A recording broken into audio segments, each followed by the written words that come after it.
Good morning students. SST 9th class जिसमें हम economics means अर्थशास्त्र जो है उसका पहला पार्ट जो है वो रीड आउट कर चुके हैं। आज मैं आपको उसके जो इम्पोर्टेंट फैक्ट्स हैं, जो प्रश्न उत्तर हैं, उनकी एक्सप्लेनेशन करवाऊंगा। हमने पहला चैप्टर पढ़ा था पालमपुर गांव की कहानी। तो ये आपके जो नोट्स हैं उसमें से मैं आपको एक्सप्लेनेशन प्रोवाइड करवा रहा हूँ, प्रदान दे रहा हूँ। हमारा पहला चैप्टर था पालमपुर गांव की कहानी। इसके अगर इम्पोर्टेंट फैक्ट्स की बात की जाए तो उसमें हमारा सबसे पहला जो इम्पोर्टेंट फैक्ट्स थे, देखो इसमें पहले कुछ शब्द अनुवाद भी दिए गए हैं बेटा, वो आप मैंने चैप्टर रीड करवा दिया है, तो आप उनको रीड कर लोगे तो थोड़ा सा बेनिफिट होता है। देखो इन शब्द अनुवाद का क्या फ़ायदा होता है, आपको वर्ड की हिंदी और इंग्लिश दोनों तरह का पता है, दोनों तरह की मतलब वर्ड की वर्डिंग आप यूज़ कर सकते हो। मान लो कहीं पर आपको हिंदी शब्द ध्यान नहीं रहता तो कई बार उसका इंग्लिश जो ट्रांसलेशन है वो भी आपके यूज़फुल हो जाती है। इसलिए तो इसके जो इम्पोर्टेंट फैक्ट्स हैं वो उसमें सबसे पहले है मानव पूंजी, ह्यूमन कैपिटल। हमने पढ़ा था मानव पूंजी क्या है। देखो मानव पूंजी जो होती है भूमि, मजदूर और भौतिक पूंजी, ये जो हमारी तीन आवश्यक पूंजी मतलब तीन आवश्यक उत्पादन के लिए कारक थे। अब इन तीनों का किस तरह से यूज़ करना है, किस तरह से इनको समायोजित करना है और कैसे इन तीनों को यूज़ करके उत्पादन को बढ़ाना है, उत्पादन के लिए उपयोग करना है, वो सारी क्रिया कौन करेगा? मनुष्य करेगा। कैसे करेगा? अपने ज्ञान से, अपनी मेहनत से। तो उसके लिए हम उसी को हम क्या कहते हैं? मानव पूंजी कहते हैं। मीन्स भूमि, मजदूर व भौतिक पूंजी का प्रयोग करके उत्पादन करने के लिए मानवीय श्रम और ज्ञान की आवश्यकता होती है, इसे मानव पूंजी कहा जाता है। तो मीन्स उत्पादन करने के लिए इन तीनों चीज़ों को यूज़ करके जो उत्पादन किया जाता है उसके लिए जो हमें मनुष्य के ज्ञान और मेहनत की ज़रूरत होती है वो कौन प्रदान करेगा? वो मानव पूंजी प्रदान करेगी। इससे रिलेटेड हमने ये भी पढ़ा था कि इसकी जो डिटेल्स है वो हम नेक्स्ट चैप्टर में पढ़ेंगे। नेक्स्ट है भौतिक पूंजी। बिल्कुल ईजी है बेटा भौतिक पूंजी। इसमें प्रत्येक सोपान पर जरूरी निवेश शामिल होता है। निवेश मतलब जो इन्वेस्टमेंट की जाती है। मीन्स आप कोई भी फैक्ट्री लगाना चाहते हो तो आपको फैक्ट्री किसी भी चीज़ की मैन्युफैक्चरिंग करना चाहते हो तो उसमें आपको मशीन की ज़रूरत है, बिल्डिंग की ज़रूरत है और कई तरह की चीज़ों की ज़रूरत है, कच्चा मटेरियल ज़रूरत है, जो भी आप प्रोडक्ट बनाना चाहते हो उसके कच्चे माल की ज़रूरत है, फिर उसमें पैसा भी होना चाहिए नगद। तो वो सारी चीज़ें किस में आएगी? भौतिक पूंजी के अंदर ही आएगी। मीन्स किसी भी इसमें प्रत्येक सोपान पर जरूरी निवेश शामिल होता है। मीन्स उत्पादन के लिए औजार, मशीनें, भवन, कच्चा माल आदि की आवश्यकता होती है और इसी को भौतिक पूंजी कहा जाता है। मतलब धन जो है, धन भी इसमें ऐड कर लेना, धन भी आ जाएगा। तो ये सभी क्या है? हमारी भौतिक पूंजी कहलाती है। नेक्स्ट है, हमने बुक में भी पढ़ा था कि पूंजी जो है, भौतिक पूंजी या कैपिटल, फिजिकल कैपिटल 2 टाइप्स की होती है, 2 प्रकार हैं। एक तो स्थायी और एक है अस्थायी, कार्यरत। स्थायी पूंजी कौन सी होगी?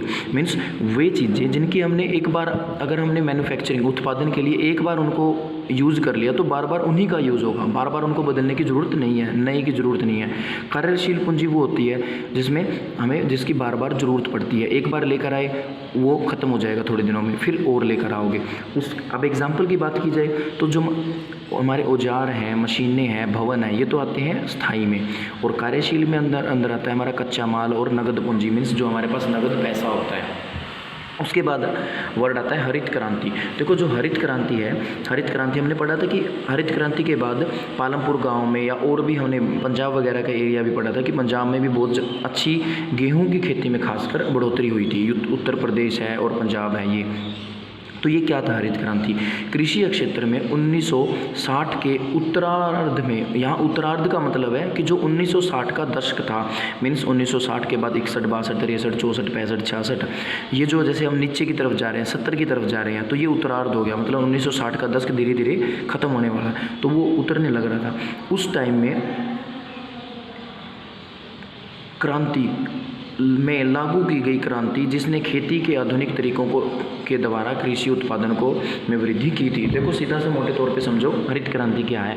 यह क्रांति 1960 के उत्तरार्ध में या फिर 1966 भी बोल सकते हो, 1966 में आई थी, जिसका उद्देश्य आधुनिक तरीकों से कृषि उत्पादन को बढ़ाना था और इससे हमारा उत्पादन भी बढ़ा है। नेक्स्ट है हेक्टेयर। हेक्टेयर क्या है? भूमि को मापने की मानक इकाई हेक्टेयर होती है। मीन्स जो ज़मीन वगैरह मापी जाती है वो हेक्टेयर में मापी जाती है। 1 हेक्टेयर 100 मीटर की भुजा वाले वर्गाकार भूमि के टुकड़े के एक क्षेत्रफल के बराबर होता है। तो ये आपको पता होना चाहिए कि जो 1 हेक्टेयर होता है, 1 हेक्टेयर वो किसके इक्वल होता है? 100 मीटर के इक्वल होता है, ठीक है।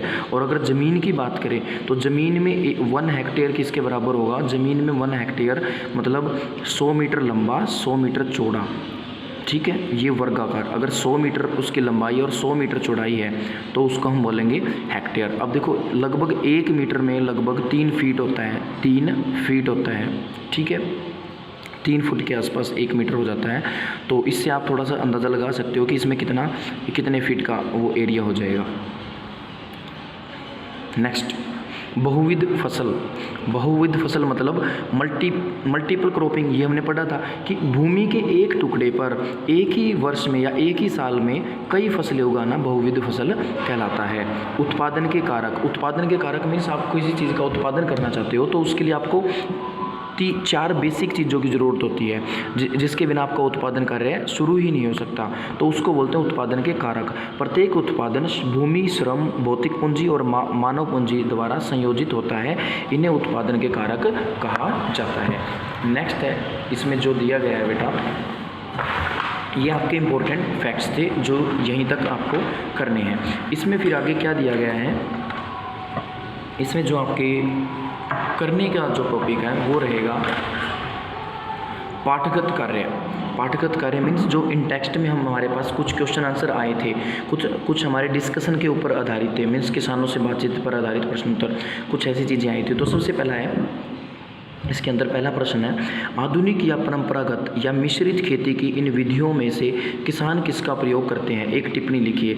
मीन्स जो आजकल आधुनिक, या तो एक आपके पास अलग अलग विधियाँ, एक तो आधुनिक विधि है, एक परंपरागत मतलब जो पहले से चलती आ रही है, एक मिश्रित खेती है। ये 3 तरह की आपके पास खेती करने के तरीके हैं। तो इसमें से किसान किसका उपयोग करते हैं ये आप किसी किसान से पूछकर पता कर सकते हो। देखो यहाँ आंसर क्या दे सकते हो, इसमें आप आंसर दे सकते हो, हमारे क्षेत्र के अधिकांश किसान खेती की मिश्रित विधियों का उपयोग करते हैं। वे अपने खेतों में प्राय, मिश्रित विधि का मतलब क्या होता है? आधुनिक भी है और परंपरागत दोनों तरह की यूज़ करना। अपने खेतों में हल बैल से जोतते हैं, सिंचाई नलकूप या पंपिंग सेट से करते हैं। खेतों में गोबर, प्राकृतिक खाद के साथ साथ रासायनिक उर्वरकों का भी प्रयोग करते हैं। फसलों की कटाई और गहाई भी परंपरागत विधियों से ही करते हैं। तो देखो यहाँ पर देखो दोनों मेथड यूज़ हो रहे हैं। परंपरागत अगर बात की जाए, बैल यूज़ हो रहे हैं खेतों की जुताई के लिए, खेत को बाढ़ने का जो काम किया जाता है, बाढ़ा जो होता है उसमें बैल यूज़ हो रहे हैं। तो ये तो हो गया परंपरागत। फिर खेतों में गोबर यूज़ किया जा रहा है, प्राकृतिक खाद यूज़ की जा रही है, ये भी परंपरागत मतलब जो पहले वाले लोग करते थे। उसके बाद कटाई में और गहाई में मतलब लोगों को यूज़ किया जाता है, मजदूर ही आते हैं बाहर से, लोगों से ही कटाई करवा जाते हैं, तो वो भी परंपरागत विधि होगी। तो ये तो होगी परंपरागत। अब इसमें आधुनिक क्या क्या है, देखो खेतों की जुताई तो किससे कर दी? बैल से। सिंचाई किससे, पानी किससे लगा रहे हैं खेतों में? नलकूप यूज़ कर रहे हैं, पंपिंग सेट, ट्यूबवेल वगैरह यूज़ कर रहे हैं, ठीक है। और खेतों में जो रासायनिक उर्वरक यूज़ कर रहे हैं तो ये भी आज की मतलब आज की आधुनिक विधि में आता है। कीटनाशक उपयोग कर रहे हैं, परंतु वे कीटनाशकों का प्रयोग नहीं करते। मतलब कीटनाशक मतलब ऐसी पेस्टिसाइड नहीं यूज़ करते। खाद तो डालते हैं लेकिन जो फसल को नष्ट करने वाले कीड़े होते हैं उनको मारने के लिए कीटनाशक नहीं डालते, उसके लिए कुछ वो और चीज़ें यूज़ करते हैं, देसी मतलब जिसको प्राकृतिक हम कह सकते हैं। फिर तो ये जो 3-4 चीज़ें हमने पढ़ी, पंपिंग है, नलकूप है और जो रासायनिक उर्वरक है, ये तो आधुनिक हो गए। और कुछ और चीज़ें जो हमने पहले पढ़ी वो परंपरागत हो गए। तो इसीलिए जो आज हमारा किसान है वो कैसी विधि यूज़ करता है? अधिकांश किसान हमारे आसपास मिश्रित विधि का उपयोग करते हैं। वे अपने खेतों की जुताई बैल हल के द्वारा करते हैं और खेतों में जो सिंचाई का कार्य है वो नलकूप या पंपिंग सेट के द्वारा किया जाता है। खेतों में गोबर, प्राकृतिक खाद के साथ साथ रासायनिक उर्वरक भी डाले जाते हैं। तो आप इस तरह से अपना आंसर बना सकते हो। देखो बेटा ये याद करना, एक बार आपको सिर्फ रीड करना है। अगर आपने चैप्टर को समझा है, देखो चैप्टर किस पे आधारित है? खेती पे आधारित है। खेती आपके आसपास होती है, आपको तो मतलब नोट्स में से सिर्फ एक बार रीडिंग करनी है। इन चीज़ों की याद करने का काम आपके आसपास की जो चीज़ें हैं ना, आपके आसपास की जो एनवायरनमेंट है वही करवा देगा आपको याद। अब ये क्वेश्चन था, ये क्वेश्चन आप ना किसी भी खेती वाले से पूछ लेना जाके कि अंकल जी आप खेतों में आजकल मतलब कैसा सिस्टम यूज करते हो, कौन कौन सी चीज़ें यूज़ करते हो, तो वो बता देगा। तो फिर आप देखोगे अरे ये तो मेरी किताब में भी लिखा हुआ है। तो इसका मतलब जो किताब है ना, जो किताब में लिखी हुई बातें हैं वो कहाँ से उठाई गई हैं, वो आपके आसपास से उठाई गई हैं। तो अपने जब आप बुक रीडिंग करते हो, कोई भी टॉपिक पढ़ते हो बेटा, उसको सिर्फ बुक के ऊपर डिपेंड मत रहो या नोट्स के ऊपर डिपेंड मत रहो, उस चीज़ को अपने आसपास भी देखो, अपनी डेली लाइफ से जोड़ के देखो, तब आपको वो चीज़ें अपने आप याद होंगी। उसके लिए आपको दिमाग पे जोर नहीं लगाना पड़ेगा, वो अपने आप याद हो जाएंगी। अब आपको देखो मैंने इतने अच्छे से बता दिया सारी चीज़ें, तो ये क्वेश्चन आप जब भी कहीं भी देखोगे ना इस तरह का क्वेश्चन, तो आप फटाक से कर सकते हो। लेकिन अगर आप अपने आसपास की खेती बाड़ी की चीज़ों को नहीं समझ पा रहे, नहीं इन चीज़ों को जानते, तो आपको ये याद करना पड़ेगा। और याद करने वाले बच्चे इसको यूँ का यूँ लिखेंगे, और जिन्होंने समझ लिया होगा ना इस कॉन्सेप्ट को, अपने आसपास की चीज़ों को देखकर समझा होगा, तो वो इसको अपने तरीके से लिखेंगे अपनी लैंग्वेज में। नेक्स्ट क्वेश्चन है, सिंचाई के क्या स्रोत हैं? सिंचाई के स्रोत क्या हैं? देखो खेतों में जो पानी लगाया जाता है वो किस तरीके से लगाया जाता है? बारिश के ऊपर, बारिश के तरीके से, तालाब है आसपास में कोई तालाब हो तो वहाँ से, या फिर नलकूप मीन्स जो ट्यूबवेल वगैरह यूज़ होते हैं। नेक्स्ट क्वेश्चन, कृषि भूमि के कितने भाग में सिंचाई होती है? मीन्स कृषि जो है, कृषि भूमि के कितने भाग में सिंचाई होती है? लगभग आधे भाग में। कृषि भूमि जो होती है मतलब जो खेती वाली ज़मीन होती है उसका कितने भाग में पानी लगाया जाता है? लगभग आधे भाग में, ठीक है, आधा भाग उसका सींचा जाता है। किसान अपने लिए आवश्यक आगत कहाँ से प्राप्त करता है? आगत मतलब इनपुट्स जो होती हैं, मतलब खेतों के अंदर जो चीज़ों की ज़रूरत होती है उसके लिए। तो किसान अपने लिए आवश्यक आगत निकटवर्ती शहर, यहाँ तो झंझापुर लिखा हुआ है, आप सीधा लिख दो, किसान अपने लिए आवश्यक आगत निकटवर्ती शहरों से प्राप्त करते हैं। अब देखो आपके खेतों में बहुत सारी चीज़ों की ज़रूरत पड़ती है, खाद बीज की ज़रूरत पड़ती है, ठीक है, और कीटनाशकों की ज़रूरत पड़ती है, कई और चीज़ों की ज़रूरत पड़ेगी, मतलब ट्यूबवेल वगैरह के लिए भी सामान चाहिए ना सिंचाई के लिए, तो वो भी कहाँ से लाओगे? आसपास में जो शहर है वहीं से लाओगे। अपने घर पे तो हम बना नहीं सकते ये सारी चीज़ें, तो मतलब खेतों के लिए जो इनपुट होती है वो कहाँ से आती है किसान के लिए? वो अपने आसपास के शहर से खरीदता है या प्राप्त करता है। नेक्स्ट क्वेश्चन देखते हैं इसमें। नेक्स्ट क्वेश्चन है, आइए चर्चा करें। देखो वैसे तो इस पर क्रॉसिंग लगी हुई है, ये ज़्यादातर ये चीज़ें हम नहीं करते, लेकिन देखो इसकी अगर हम रीडिंग कर लेते हैं बेटा, तो किसी तरह का अगर एग्ज़ाम में क्वेश्चन, किसी तरह का अगर हमसे क्वेश्चन पूछा जाता है तो हम कर पाएंगे। देखो पहला क्वेश्चन है, क्या सिंचाई के अंतर्गत आने वाले क्षेत्रों को बढ़ाना आवश्यक है? तो क्यों? हाँ, कृषि उत्पादन को बढ़ाने के लिए सिंचाई के अंतर्गत आने वाले क्षेत्रों को बढ़ाना ही निश्चय ही आवश्यक है।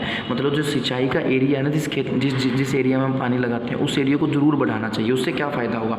तो इसके बारे में हमारे जो तर्क हैं, जो कारण है, क्या क्या हैं, देखो पहला तो ये, कई क्षेत्रों में पर्याप्त वर्षा नहीं होती, साथ ही यह अनिश्चित भी है। मतलब बारिश सभी जगह, हम बारिश के ऊपर डिपेंड तो नहीं रह सकते। पठारी क्षेत्र जो होता है, जैसे दक्षिण पठार है, मध्य भारत है या पंजाब राजस्थान आदि में कम वर्षा होती है। इन क्षेत्रों में कृत्रिम सिंचाई बिल्कुल ही आवश्यक है। तो मतलब जो हमारा पानी लगाने, खेतों में सिंचाई का सिस्टम है उसको बढ़ाना चाहिए, इसके बिना यहाँ खेती प्राय संभव नहीं है। दूसरा कारण क्या है, कई क्षेत्र ऐसे भी होते हैं जहाँ वर्षा तो पर्याप्त होती है परंतु यह वर्षा के कुछ दिनों में ही केंद्रित होता है। मतलब बारिश तो होगी लेकिन वो कुछ दिनों के लिए ही होगी, अब पूरा वर्ष थोड़ा पानी वहाँ उपलब्ध होगा। तो वर्ष का जो शेष भाग है, साल का जो बचा हुआ हिस्सा है, वो सूखा रहता है। इसलिए इन क्षेत्रों में सिंचाई की सुविधाएं वर्ष में एक से अधिक फसल उपजाने में सहायक होंगी। अगर हम ज़्यादा वहाँ पर सिंचाई का एरिया बढ़ाएंगे तो वो हमारे लिए बहुत ही लाभदायक होगा। नेक्स्ट, अधिक उपज देने वाले HYV बताया था ना, हायर यील्डेड वैरायटी, जो सीड होते हैं, बीज होते हैं, उनका उपयोग, उनके लिए भी पर्याप्त जल की ज़रूरत होती है। हमने ही पढ़ा था ना कि जो HY सीड होते हैं आजकल ये हम यूज़ तो करते हैं लेकिन इनको पानी की ज़रूरत ज़्यादा होती है, ज़्यादा पानी लगाना पड़ता है इन बीजों के लिए।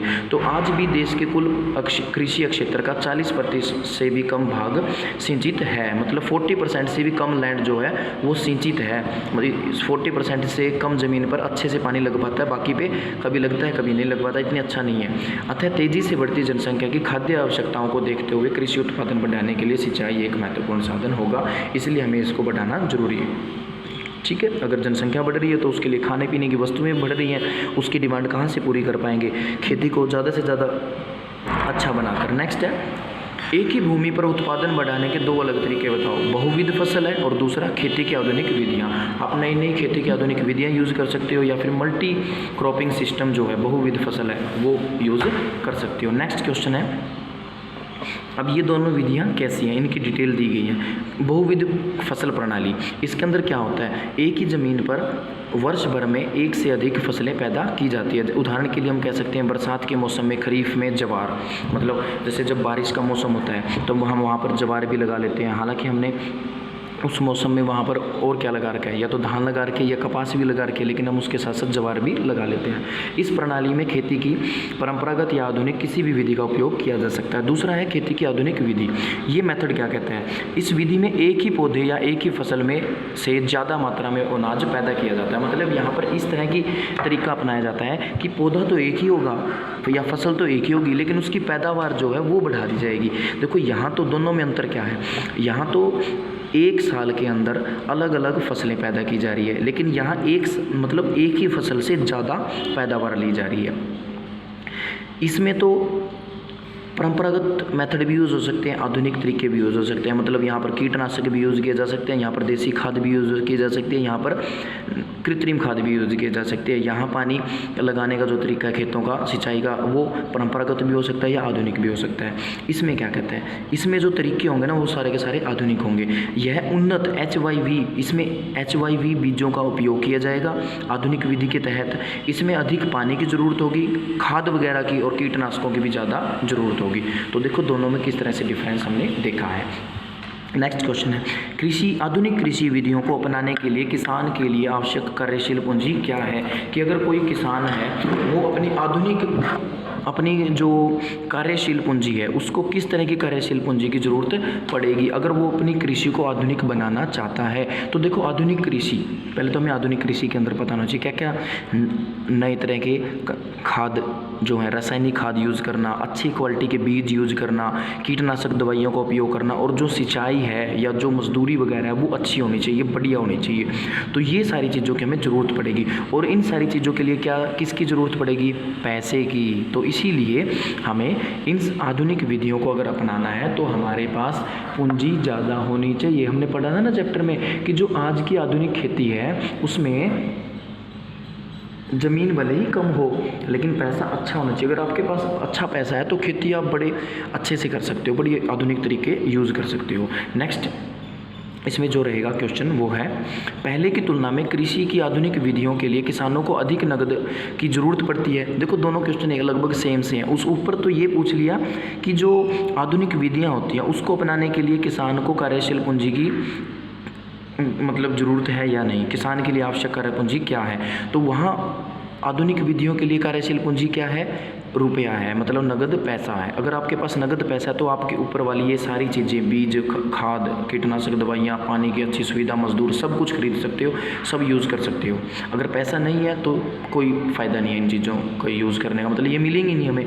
अब कहते हैं कि पहले वाले जो किसान थे या खेती होती थी उसकी तुलना में आधुनिक विधि जो है उसके लिए किसानों को अधिक पैसे की ज़रूरत पड़ती है। क्यों? तो देखो सिंपल सी बात है, पहले की तुलना में कृषि की आधुनिक विधियों के लिए किसानों को अधिक नकद की ज़रूरत पड़ती है क्योंकि इसके लिए किसान को कार्यशील व स्थिर दोनों ही प्रकार की पूंजी की आवश्यकता होती है। अब देखो पहले तो किसान क्या करता था, खेत में हल वगैरह से काम चला लेता था, पानी की जो सुविधा थी वो आसपास नहर वगैरह से मतलब सिंपल काम चला लेता था, बारिश से भी चल जाता था, और उससे फिर जो प्रोडक्शन होता था ना वो बहुत ही कम होता था। आज उसको प्रोडक्शन ज़्यादा करना है तो आधुनिक विधियों का यूज़ करना ही पड़ेगा। अब ये आधुनिक विधियाँ जो हैं ये किसके ऊपर बेस है, नगद पैसे के ऊपर बेस है। तो आधुनिक विधियों को अगर हमें यूज़ करना है तो किसान को कार्यशील और स्थिर दोनों ही पूंजी की आवश्यकता पड़ेगी। तो इसलिए कहता है कि अधिक पैसे की ज़रूरत पड़ती है। नेक्स्ट उसमें जो खाद वगैरह होती थी, पहले वाला जो किसान था वो खाद कहाँ से यूज़ करता था, घर में पशु वगैरह होते थे उसी के गोबर वगैरह से, या जो घर में थोड़ा बहुत जो पेड़ पौधे होते थे उनके सड़े हुए पत्ते वगैरह से यूज़ कर लेता। लेकिन आज तो देखो खाद का कट्टा खरीदना पड़ेगा ना, यूरिया वगैरह का, तो वो तो पैसे से आएगा, खरीदना पड़ेगा। तो इसलिए यहाँ कहता है कि ज़्यादा पैसे की ज़रूरत पड़ती है। नेक्स्ट क्वेश्चन है इसमें, किसानों के इतने अधिक परिवार भूमि के इतने छोटे प्लाटों पर क्यों खेती करते हैं? क्योंकि आधुनिक युग में लोग संयुक्त परिवारों को पसंद नहीं करते। देखो पहले जो होती थी फैमिली, जॉइंट फैमिली होती थी, मतलब आपके दादाजी के 5 बच्चे हैं तो पाँचों के पाँचों इकट्ठा रह रहे हैं। अब इकट्ठा रहेंगे तो खेती जो ज़मीन है वो भी तो साथ में इकट्ठी रहेगी, सभी उसी पे खेती करेंगे। लेकिन आजकल जो है वो एकल परिवार, मतलब भाई भाई से तथा पिता पुत्र से अलग हो जाते हैं, जिसमें प्लाटों का आकार और भी छोटा हो जाता है। आजकल देखो भाई भाई है, उनकी बनती नहीं है, बनती भी है तो भी कोई बात नहीं, लेकिन फिर भी वो क्या होते हैं, अलग अलग ज़मीन बांट लेते हैं। अब उस वजह से जो पहले 10 किले थे अब 2 भाई हैं तो 5 हो गए। अब उन 2 भाइयों के मान लो 4 लड़के हैं ना, तो वो 5 उन 4 हिस्सों में बट जाएंगे। तो इस वजह से जो ज़मीन है बट रही है। पहले परिवार संयुक्त रूप से रहता था, आज परिवार संयुक्त रूप में रहना पसंद नहीं करता, एकल परिवार के रूप में रहना पसंद करता है। इस वजह से पिता की जो ज़मीन है या जो खेत हैं वो क्या है, वो कई हिस्सों में बट जाते हैं। और हिस्सों में बटेंगे तो क्या मिलेगा, प्लाट ही मिलेगा, किला थोड़ी मिलेगा, मतलब किले के रूप में थोड़ा होंगे। तो वो ऐसे डिवाइड होता है। इसी वजह से आज जो ज़मींदार हैं जिनके पास कभी 100 किले होते थे दादा परदादा के टाइम में, आज उनके पास क्या पता हो सकता है 1-1 किला बड़ी मुश्किल से हो। नेक्स्ट, डाला और रामकली जैसे खेतीहर श्रमिक गरीब क्यों हैं? हमने पढ़ा था ना वो गरीब क्यों हैं। क्यों गरीब हैं? क्योंकि उन्हें नियमित रूप से काम नहीं मिलता। अब उनको रेगुलर काम मिलता रहे ना तो उनके पास थोड़ा बहुत पैसा हो सकता है, वो अपनी सेविंग भी कर सकते हैं, लेकिन उन्हें अत्यधिक प्रतियोगिता के कारण मजदूरी भी कम मिलती है। मजदूरी भी तो बहुत कम मिलती है, देखा था ना हमने, थोड़ी सी मजदूरी मिलती है दूसरों का कंपेयर में, 150-160 रुपये मिलते हैं, मजदूरी 350 है। तो इसकी वजह से उनको एक तो काम नियमित रूप से नहीं मिल रहा, दूसरा जो मिल रहा है उसमें दिहाड़ी थोड़ी मिल रही है, तो डबल घाटा होगा ना। डबल घाटे में अमीर हम पैसे वाले थोड़ा बनेंगे और भी गरीब होते जाएंगे। इसी लोग प्रवास क्यों करते हैं? लोग प्रवास क्यों करते हैं? सिंपल सी बात है, जब लोगों को अब काम की उपलब्ध नहीं होता, अपने गांव या शहर में काम नहीं मिलता, तो वो काम की तलाश में दूसरे स्थान पर चले जाते हैं, जिसकी वजह से उन्हें प्रवास करना पड़ता है। तो लोग प्रवास काम की उपलब्धता नहीं होने के कारण करते हैं, उन्हें अपने गाँव में काम नहीं मिलता। जब लोगों को अपने गाँव में काम नहीं मिलता तो उन्हें अन्य स्थान पर जाना पड़ता है, जिसे हम प्रवास कहते हैं। नेक्स्ट क्वेश्चन है, मिश्री लाल को गुड़ बनाने के उत्पादन की इकाई लगाने में कितनी पूंजी की ज़रूरत पड़ी? उसको लगभग 20,000 रुपये की मतलब ज़रूरत पड़ सकती है, क्योंकि मशीन ही लगानी थी छोटी सी, तो वो गन्ने पेरने के लिए ज़्यादा महंगा जुगाड़ उसके खर्चा नहीं करना पड़ा। इस कार्य में श्रम कौन उपलब्ध कराता है? अब जो मिश्री लाल था उसमें जो मजदूरी थी वो कौन करता था? उसी का परिवार कर लेता था, वो खुद और उसके परिवार के सदस्य, बाहर पैसा देने की ज़रूरत ही नहीं थी किसी मजदूर को। नेक्स्ट, क्या आप अनुमान लगा सकते हैं कि मिश्री लाल क्यों अपना लाभ नहीं बढ़ा पा रहा था? क्यों नहीं बढ़ा पा रहा था? देखो, मिश्री लाल अपना लाभ इसलिए नहीं बढ़ा पा रहा था क्योंकि उसके गाँव में जो गन्ने का उत्पादन था वो सीमित था। थोड़े बहुत किसान जो थे वो गन्ना लगाते थे और उन्हीं से वो खरीदता था। अब वो तथा वह गन्ना भी दूसरे किसानों से खरीद कर लेता था, इस वजह से उसका काम नहीं बढ़ पा रहा था। मान लो अगर वो खुद भी गन्ना उगाता है और अपने गांव के अलावा दूसरे गांव से भी गन्ना खरीदता है अलग अलग किसानों से बहुत ज़्यादा बड़ी मात्रा में, तो उसका उत्पादन क्या है, बढ़ सकता है, लेकिन ऐसा नहीं हो पा रहा था। नेक्स्ट क्वेश्चन है, क्या आप ऐसे कारणों के बारे में सोच सकते हैं जिनसे उसे हानि भी हो सकती है? हाँ, हो सकती है। अगर गुड़ की कीमतें गिरने लग जाएँ और गन्ने की कीमत बढ़ जाए तो क्या होगा, उसे हानि होगी ना। किसान को होता भी ऐसे, गुड़ तो देखो बड़ा महंगा बिकता है, चीनी जो है वो बड़ी महंगी बिकती है, लेकिन जो उसके रेट वगैरह हैं, गन्ने के जो रेट हैं वो किसान को बड़े ही कम मिलते हैं। मिश्री लाल अपना गुड़ गांव में न बेचकर शाहपुर में के व्यापारियों को बेचता था, क्योंकि जो शाहपुर था वहाँ पर एक बड़ा, शाहपुर में बाजार जो था वो बहुत बड़े आकार का था, इसलिए वो ज़्यादा लाभ कमाने के उद्देश्य से वहाँ पर गुड़ बेचता था। अब गांव में कौन खरीदेगा? गांव में तो घर वाले, जो आसपास के जो घर हैं, परिवार हैं, वही खरीदेंगे। परिवारों में कितनी ज़रूरत होती है, किलो 2 किलो ऐसी ज़रूरत होती है। अब उसके यहाँ तो मान लो 10 क्विंटल गेहूँ गुड़ तैयार हुआ है, वो थोड़ा कोई खरीदेगा गांव के अंदर, लेकिन शहर में उसका मार्केट की वजह से अच्छा बिक जाता था। नेक्स्ट, क्रीम की पूंजी और श्रम किस रूप से मिश्री लाल की पूंजी से श्रम से भिन्न थे? देखो ऊपर दोनों की पूंजी में क्या डिफरेंस है वो हमें बताना है। करीम की पूंजी एक कंप्यूटर है, बल्कि मिश्री लाल की पूंजी क्या है, गन्ना पेरने वाली मशीन है। करीम का श्रम खरीदा गया है, करीम ने जो मजदूरी है वो उसे खरीदनी पड़ती है बाहर से, उसको दो जो उसने टीचर रखे थे वो, लेकिन जबकि जो मिश्री लाल है उसको श्रम कहाँ से, खुद भी उपलब्ध करवा सकता है, उसका परिवार, उसका सदस्य जो है वो उसकी मदद कर सकता है। नेक्स्ट, इससे पहले किसी और ने कंप्यूटर केंद्र क्यों नहीं खोला? क्योंकि संभावित कारणों में शायद इससे पहले उस गांव में किसी के पास कंप्यूटर अनुप्रयोग की डिग्री नहीं थी। पहले किसी के पास डिग्री नहीं हो सकती, अगर डिग्री है हो सकता है डिग्री तो हो लेकिन उनके पास पर्याप्त पैसा नहीं हो, धन का अभाव हो सकता है। नेक्स्ट था किशोर की स्थायी पूंजी क्या है? किशोर हमने पढ़ा था, उसकी स्थायी पूंजी क्या थी? भैंसा गाड़ी उसकी स्थायी है। क्या आप सोच सकते हैं कि उसकी कार्यशील पूंजी कितनी होगी? कि जो कार्यशील पूंजी है, जो उसकी जिसका उसे कच्चे माल के रूप में, तो उसकी कार्यशील पूंजी क्या थी? 10,000 रुपये मुद्रा के रूप में होगी। मतलब जो उसको लगाने पड़ते होंगे इन्वेस्टमेंट के रूप में, जो उसने भैंसा गाड़ी वगैरह खरीदने में लगाए होंगे। किशोर कितनी उत्पादन क्रियाओं में लगा हुआ? किशोर 3 प्रकार की क्रियाओं में लगा हुआ है। एक तो डेयरी का काम कर रहा है, और एक क्या कर रहा था, एक दूसरा वो भैंसा गाड़ी का यूज़ करके गांव कुम्हार वगैरह की जो मिट्टी थी उसमें लगा हुआ था। तो मतलब कृषि से भी जुड़ा हुआ है और थोड़ा और अन्य कार्यों में भी जुड़ा हुआ है।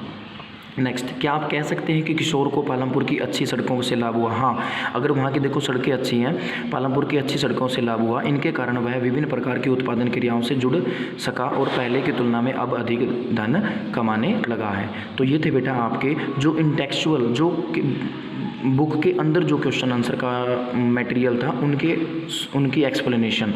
जो बुक एक्सरसाइज है, जो पाठ्य पुस्तक के मेन अभ्यास प्रश्न उत्तर हैं, वो आपको नेक्स्ट वीडियो में एक्सप्लेन किए जाएंगे। Thank you, have a good day.